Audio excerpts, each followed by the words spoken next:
Hi అండి.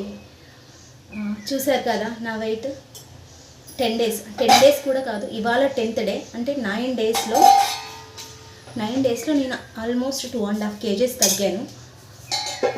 అసలు యాక్చువల్గా నేను 1 monthలో 3 or 4 kgs తగ్గుతా కావచ్చు అని నేను స్టార్ట్ చేశాను. కానీ 9 డేస్లోనే నేను 2.5 తగ్గాను. సో నాకు చాలా అంటే చాలా హ్యాపీగా ఉంది, ఇంకా ఎక్సైటింగ్ ఉంది, ఇంకా చెయ్యాలనే కుతూహలం పెరిగిపోయింది. సో నేనేంటంటే ఇంతకు ముందు కూడా చాలాసార్లు చేశాను. 2-3 రోజులు చేయడం, 4-5 రోజులు చేయడం, ఆపేయడం, కాన్సన్ట్రేషన్గా చేయలేదన్నమాట. సో నేను కాన్సన్ట్రేషన్గా చేయాలి అంటే ఏదో ఒక చేయాలి, అందుకనే నేను మీతో రోజు షేర్ చేసుకుంటే నేను మిస్ అవ్వకుండా రెగ్యులర్గా చేస్తానని మీతో రెగ్యులర్గా షేర్ చేస్తున్నాను. నా వెయిట్ అయిపోయింది, what I eating A day అనేది నేను రెగ్యులర్గా షేర్ చేస్తున్నాను. సో దీనివల్ల ఏంటంటే నేను మిస్ చేయకుండా చేయాలి అనే ఉద్దేశంతో నేను అలా చేస్తున్నాను. సో నేను 9 డేస్లో 2.5 kgs తగ్గాను.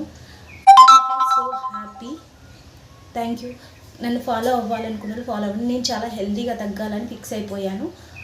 అందుకని తినకుండా ఉంటే తగ్గుతారేమో, కానీ అదే ఇలా కూడా నేను చేశాను. ఒక 1 week 10 days తినకుండా ఉన్న రోజులు, అసలు ఏం ఓన్లీ వాటర్తో ఉన్న రోజులు ఉన్నాయి.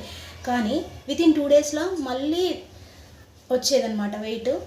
అలా కాకుండా నేను తింటూనే వెయిట్ లాస్ అవ్వాలి అనుకునే ప్లాన్ చేసుకున్నాను. సో అందుకనే నేను ఇలా 1 day 1 meal అలా చేశాను అనమాట. థ్యాంక్ యూ అండి ఫాలో అవుతున్నందుకు.